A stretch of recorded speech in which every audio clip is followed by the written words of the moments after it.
Қайырлы күн, құрметті достар. Бүгін біз этностардың ұлттық тағамдары рубрикасын түсіруге Өзбек этномәдени бірлестігіне келіп отырмыз. Қазір енді әрі қарай өзбек этносының ұлттық тағамын дайындаймыз.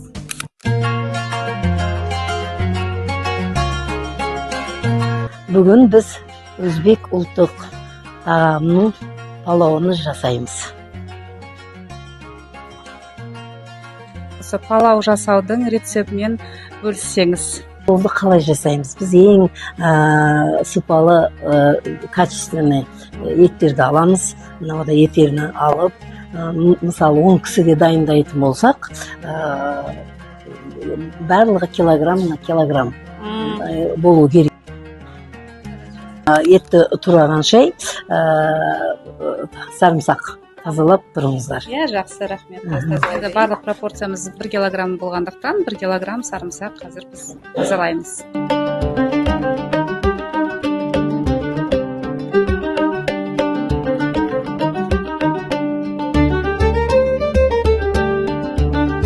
Қазір енді қазанды отты жағамыз.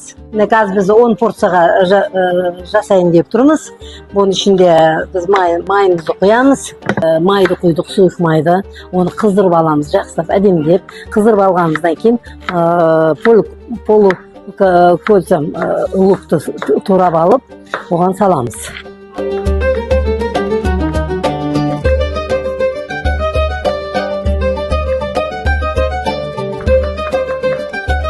Біз енді ұзындау жіңгешкелеп тураймыз. Онша жіңгешке болу керек емес, онша жуан да болу керек емес. Орташа. Бірақ ұзындау әдемі болады, еще езіліп кетпейді.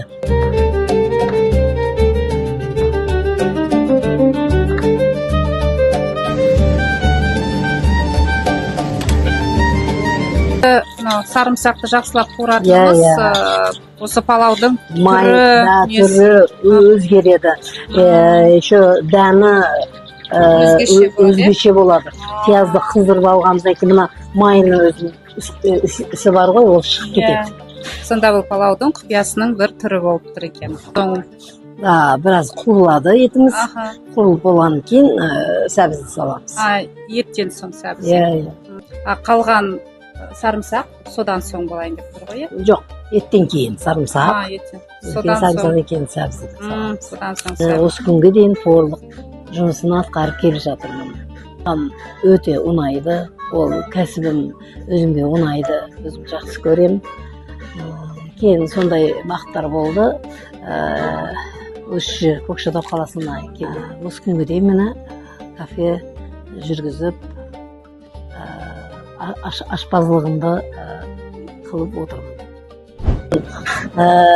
Қалай болып жатыр, бірдей қайнап жатыр ма, біреу піспей қалмасын деп наблюдать етіп тұруымыз керек. Тартылды, енді бұны әдемі деп бізді тағы да бір рет араластырып. Отты кішкене азайттыңыз? Отты азайтып қойдық, енді жарты сағатқа қойып қоямыз. Пловымыз дайын болды.